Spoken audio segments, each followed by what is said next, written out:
In most stories, villains know they're the bad guy. They revel in it. They embrace it. They perform it. But Colonel Miles Quaritch isn't that kind of villain. He doesn't see himself as evil, he sees himself as necessary. And that's what makes him interesting but also dangerous. Because Quaritch isn't driven by chaos, greed, or even hatred in the traditional sense. He's driven by ideology, identity, and a deeply ingrained worldview shaped by war, hierarchy, and survival. But to understand Quaritch, you have to understand where he comes from. Quaritch isn't just a military man. He's the product of militarization. He's a man forged in conflict, conditioned to see the world in binaries: friendly versus hostile, order versus chaos, human versus alien. There's no moral ambiguity in his worldview, because ambiguity gets people killed. Psychologically, Quaritch operates within what is known as institutional moral alignment. He doesn't see himself as evil because his actions are validated by a larger structure, the Resources Development Administration,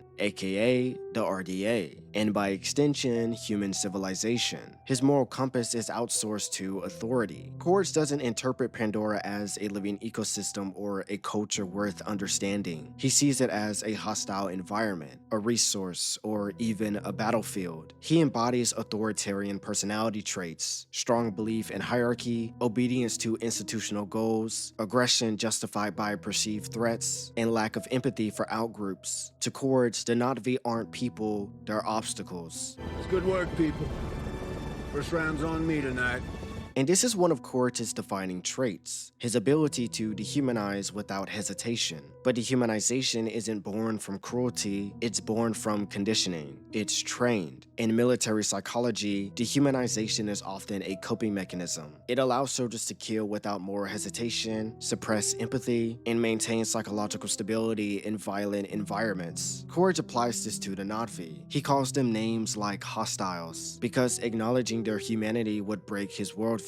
If the Na'vi are people, then what he's doing is wrong, so they can't be people. You think you're one of them? Time to wake up.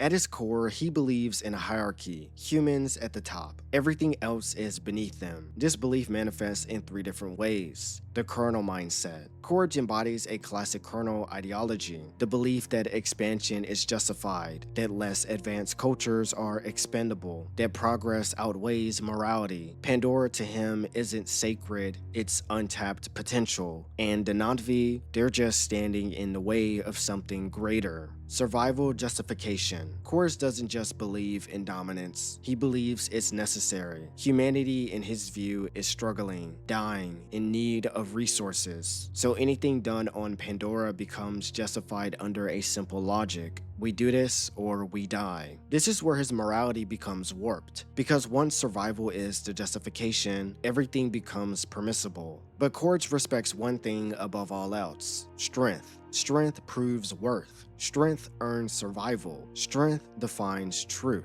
This is why he almost respects the Na'vi, because they're strong. But respect doesn't equal mercy. To Quaritch, strength doesn't mean coexistence, it means competition. And in competition, someone has to lose. This is one of the most fascinating aspects of Quaritch. He respects strength. He admires resilience. He even shows a twisted form of respect toward Jake Sully, at least initially. But this honor is conditional. It only applies within his ideology, which creates a psychological contradiction. He values bravery, yet destroys a culture that embodies it. He respects warriors, yet refuses to see the Na'vi as equals. This is a clear example of cognitive dissonance. To resolve it, Quaritch reclassifies the Na'vi. They aren't warriors, they're insurgents, not defenders, threats. By redefining them, he preserves his internal consistency. This is the key to Quaritch's psyche. He doesn't abandon his values, he reinterprets reality to maintain them. Out there beyond that fence,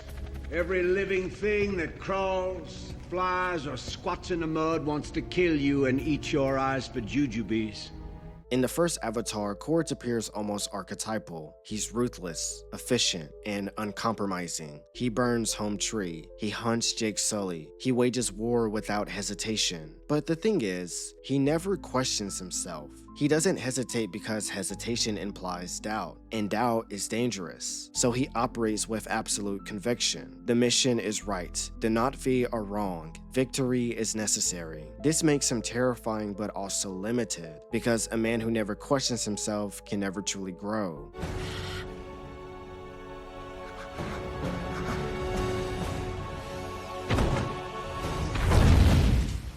Quaritch's death at the end of Avatar could have been the end of his story. Instead, Quaritch returns in the way of water, not as a human, but as a Na'vi-bodied clone with his memories implanted. This raises a profound question. Is this still Quaritch? From a psychological perspective, identity is a combination of memory, body, and experience. Na'vi Quaritch retains his memories, but loses his human body and gains new sensory experiences. This creates identity fragmentation. He's no longer fully aligned with his original ideology. His body connects him, whether he likes it or not, to the very world he sought to dominate. And this is where cracks begin to form, because Quaritch begins to experience something he never did before: internal conflict. He's forced to engage with Na'vi culture in ways his human self never did. He learns their methods, adapts to their environment, and exists within their biology. He experiences Pandora physically, and this matters, because empathy isn't always emotional. Sometimes it's experiential, and Quaritch is now experiencing the world through Na'vi eyes. Please, please don't do this. This is wrong. What you're doing here is wrong. Please.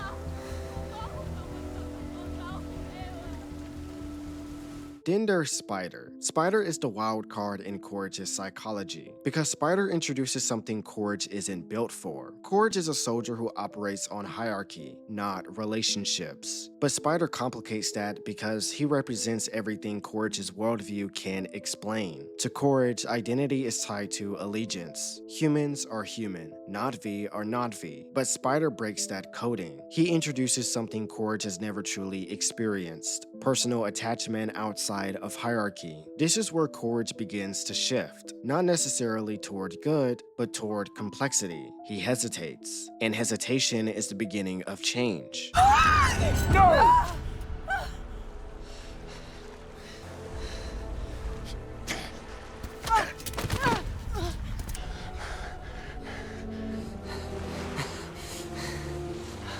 By the time we reach Fire and Ash, Quaritch is no longer the same. The original Quaritch was defined by certainty. This version is more so defined by tension. He can no longer exist in simple binaries, and this fractures his identity. He no longer fits anywhere, not with humans, not with the Na'vi, not even within himself. And that instability begins to define every decision he makes.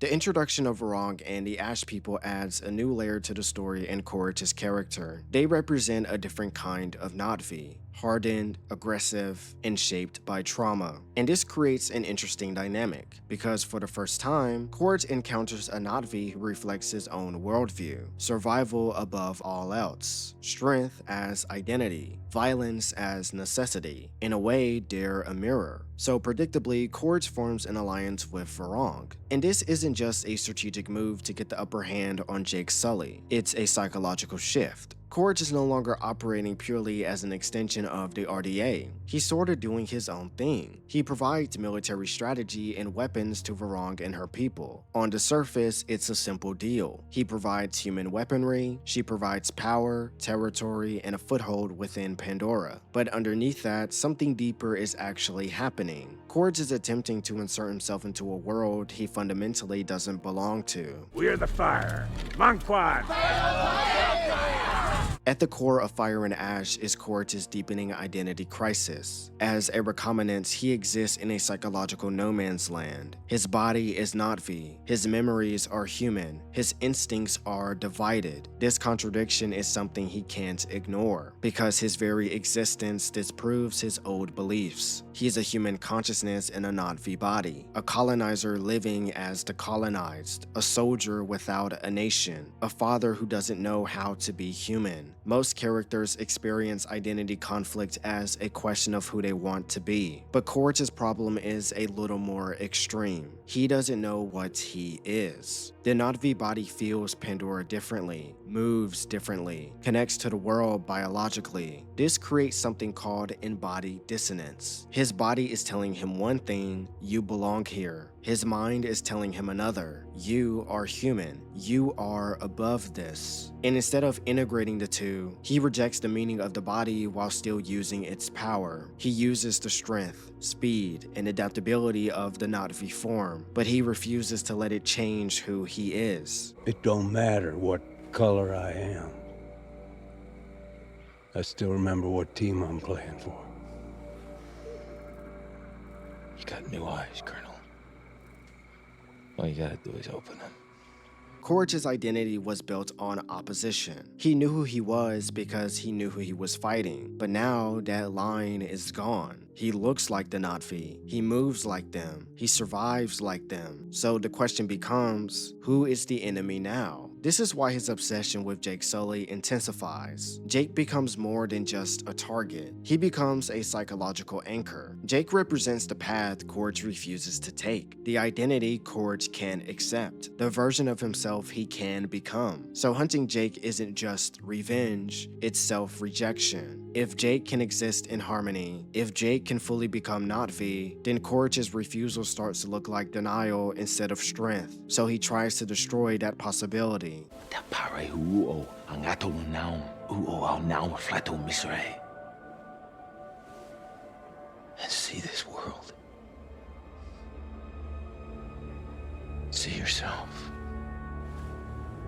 So it's not like Quaritch is unaware of what's happening to him. On some level, he knows he's changing. He feels it in his connection to Pandora, his reactions to Spider, his increasing independence from the RDA, and that terrifies him, because if he changes, then everything he was, everything he believed, might be wrong, and Quaritch can't accept that. So instead of evolving, he resists. He's trying to prove to himself that he hasn't changed. Everything about Quaritch in Fire and Ash comes down to one central contradiction. He's becoming something new while desperately trying to remain the same. And those two forces can't coexist forever. And that's what makes Quaritch so compelling. He isn't evil just to be evil. He operates with logic, with purpose, with conviction. But that conviction is built on a worldview that can't survive in the reality he's now living in. Because for the first time, Quaritch is no longer just fighting an enemy, he's fighting himself. The man who once saw the world in absolutes is now trapped in contradiction. Human, but not.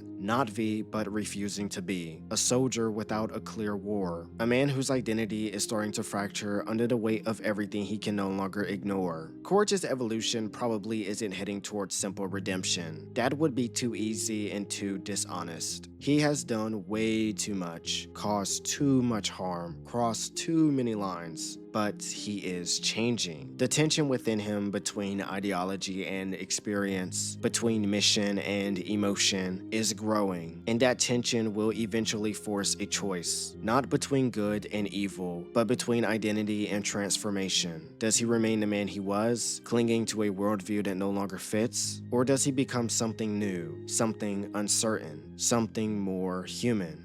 But what do you think? If you enjoyed this video, consider leaving a like and subscribing if you haven't already, and with all that being said, I hope to see you next time.